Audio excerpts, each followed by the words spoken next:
Tere hommikust ja looduskaitse seltsi rahvas. Muidu ülikoolis on akadeemiline veerandtund. Setomaale öeldakse, et on akadeemiline 25 minutit, et meil on õige aeg nüüd alustada.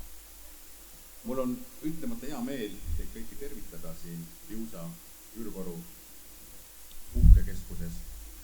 Paik, mis igati sobib meie seltsi kokkutulekuks, on kus kokku saavad ürgloodus ja inimkultuur. Mind on nimetatud KTX-is seltsi täiskogu poolt.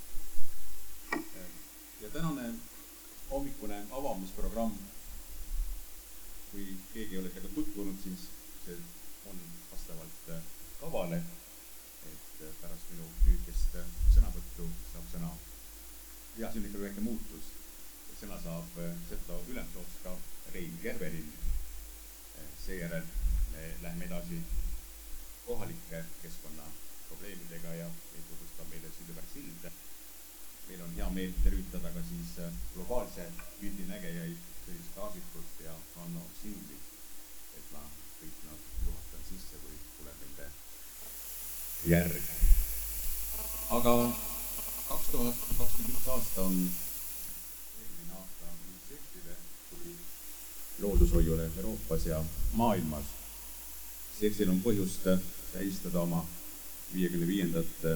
sünnipäeva ja selles aastas jääb ka seltsi ühe kroonijuveeli tähtpäev Maivust. 1. juulil tähistasime Lahemaa rahvuspargi 50.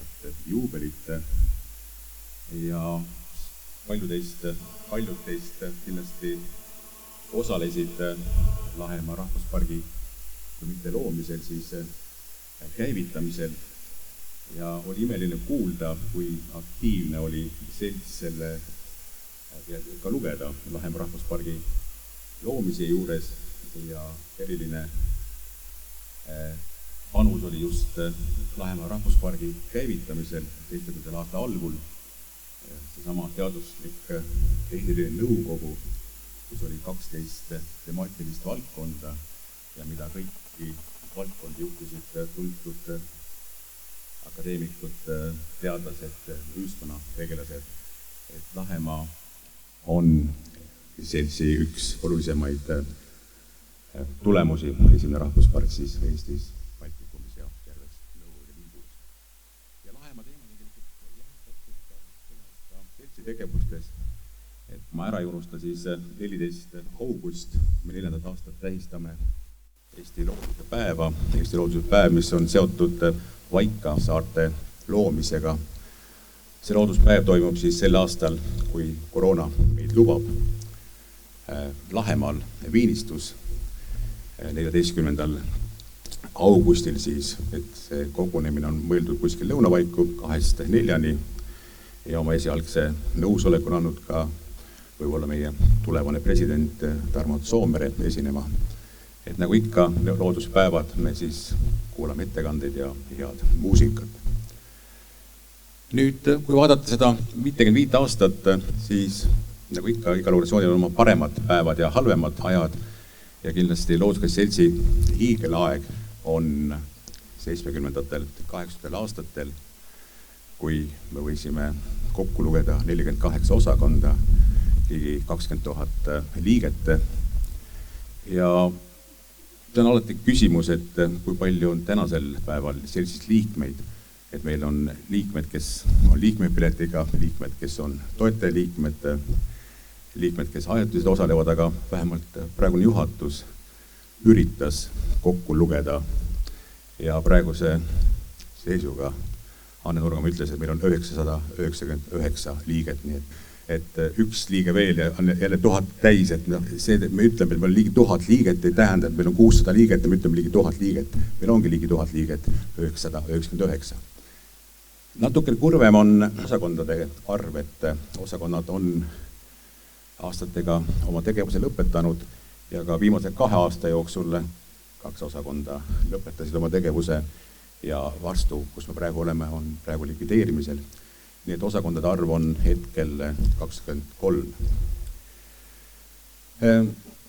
kongressil osalevad delegaadid ja seal on mul võimalus tutvustada seda, mida selts on viimasel 2 aastal teinud, et siin ma pikka loengut tegema ei hakka, aga tegelikult on meil küllaltki keerukad ajad olnud, et ühel poolt ootab meid nähtavasti ees ärakolimine Koidu tänavalt Tallinna Põhja linnavalitsuse MTÜ-de majja, Kari tänav 13, aga me oleme püüdnud korrastada seltsi pärandit, et tänu Andres Tõnissonile korrastati raamatukogu ja meil on ülevaade, mis on raamatuna olemas.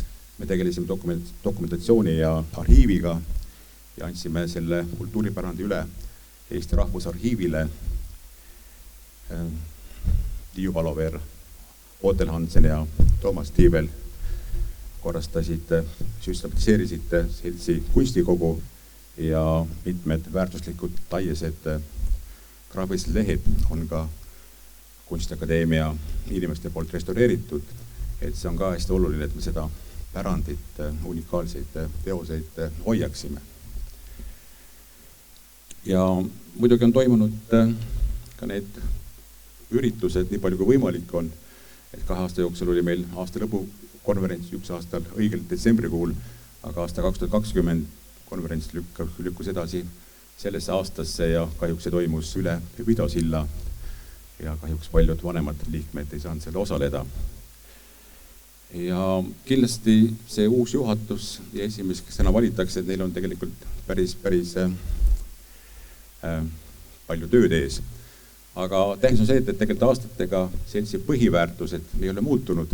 Selts on ja jääb sidemeks ühiskonnas looduse, kultuuri vahel. Ja selts on nii tugev, kui tugevad on tema osakonnad.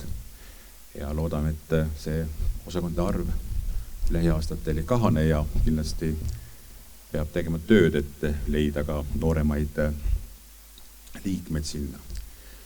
Nüüd tänase hommikuse programmi kokkupanemisel me lähtusime sellest, et mis on nagu unikaalsed või tähendab uudsed maailmas suundumused. Ja kuna me oleme nagu aastakümne esimesel aastal, siis on vastu võetud mitmeid olulisi strateegilisi dokumente, on vastu võetud Euroopa roheleppe ja siis me mõtlesime, et võiks mõelda, et mida see roheleppe tegelikult sisu poolt tähendab, et mis tähendab üks süsinikuneutraalne linn või tööstusharu ja palju on siis ühel tehnoloogial tegelikult mingid kaasmõjusid ja kas kõik tehnoloogiad, mis me räägime, et on rohelised, kas need ikka on rohelised ja mõni asi on tegelikult ühes vaatevinklis keskkonnasõbralik ja teises vaatevinklis mitte, et kui tuua paralleelis võib võtta sama selle pelleti näite, et kui me võtame pelletiteks saepuru, on kõik hästi, kui me võtame metsa maha, siis nähtavasti ei ole see õige, eriti kui me viime seda kuskil Euroopasse või maailma, Ameerikasse laevadega.